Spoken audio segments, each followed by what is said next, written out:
மகளே, உன்னை அடையாளம் கண்டு உனக்கு பெயர் வைத்து என் பக்தனாக்கி பக்தர்கள் கூட்டத்தில் சேர்த்து நீ என்னுடையவன், எனது பக்தன் என்ற பெயரை தந்தேன்.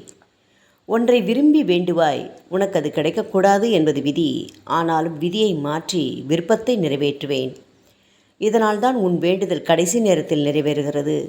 நான் உன்னை நேசிக்கின்றவன், சிநேகிக்கின்றவன். அதனால்தான் உனது உயிருக்கு ஈடாக உன் வீட்டிலுள்ள மரங்கள், செடிகள், விலங்குகளின் உயிர்களை பறித்து உன்னை வலிய காப்பாற்றுகிறேன். பயப்படாதே, நான் உன்னோடு தான் இருக்கிறேன் என்று உறுதியளிக்கவே உன்னை பிறர் முன்னிலையில் உயர்த்தி எனது சாட்சியாக வைக்கிறேன். அதனால்தான் கடலிலும் கானகத்திலும் உனக்கு வழிகள் தெரிகின்றன.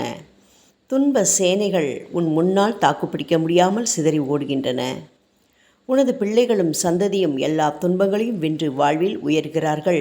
தோஷங்கள் பரிகாரமில்லாமல் சரி செய்யப்படுகின்றன. இன்னொன்றையும் கூறுகின்றேன் மகளே, இதுவரை நடந்த எதையும் மனதில் வைக்காதே. பழைய பகை, பழைய துரோகம், பழைய இழப்பு என எதுவானாலும் அதை நினைக்காதே. அதை பற்றிய சிந்தனைகளை விட்டுவிடு. நான் புதிய புதிய விஷயங்களை உனக்காக உருவாக்கி தருகிறேன். அவற்றை பின்பற்று. துன்ப இருளில் இன்ப வெளிச்சமாகவும் எதிர்காலம் இருண்டுவிட்டது என நினைக்கும்போது எதிர்பாராத ஒளியாகவும் உன் வாழ்வில் தோன்றுவேன்.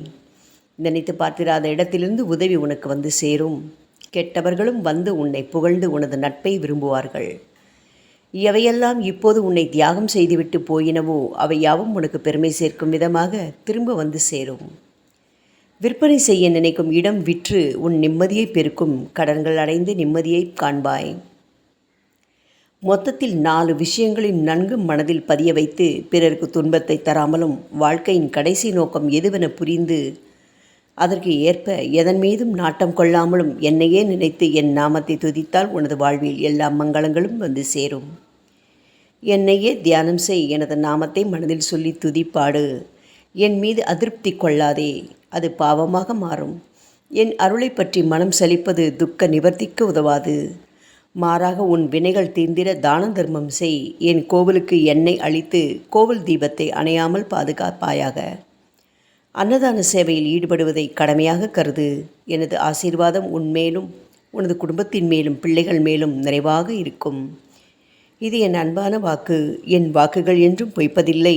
நல்லதே நினை, நன்மையே நடக்கட்டும். ஓம் சாய்ராம்.